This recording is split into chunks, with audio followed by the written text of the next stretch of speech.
సాయి భావన జనవరి 12. యువతరానికి సాయి స్ఫూర్తి. యువతే ఏ దేశానికైనా జాతికైనా భవిష్యత్తు.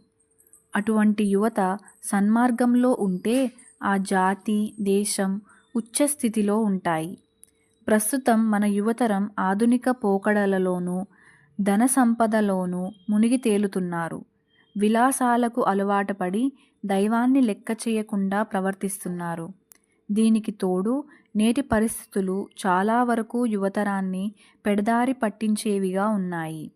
ఎన్నో ప్రలోభాలు, మరెన్నో ఆకర్షణలు, వ్యాపార దృక్పథంతో యువతరాన్ని నైతికంగా దిగజార్చే ప్రయత్నాలు చేస్తున్నాయి. దీనివల్ల జాతికి, సమాజానికి జరిగే నష్టాన్ని స్వార్థపరులు పట్టించుకోవటం లేదు. యవ్వనంలోనే ఎవరికైనా మంచి వ్యక్తిత్వ నిర్మాణం అవసరం.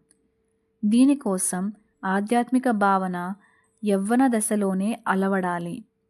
ఆధ్యాత్మికత అంటే భౌతిక ప్రపంచాన్ని, భోగభాగ్యాలను వదలమని కాదు.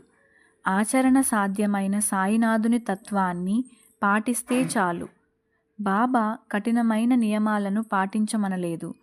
ప్రపంచంలోని మానవ జాతి అంతటికీ వర్తించే శాశ్వత సూత్రాలు చెప్పారు.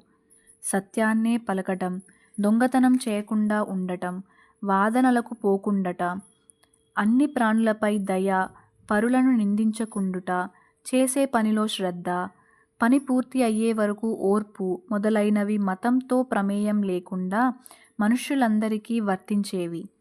ఇవి పాటిస్తే లౌకిక ప్రపంచంలో విజయం లభిస్తుంది. నిజానికి ఆధ్యాత్మిక ప్రగతికి కావాల్సినవి కూడా ఇవే.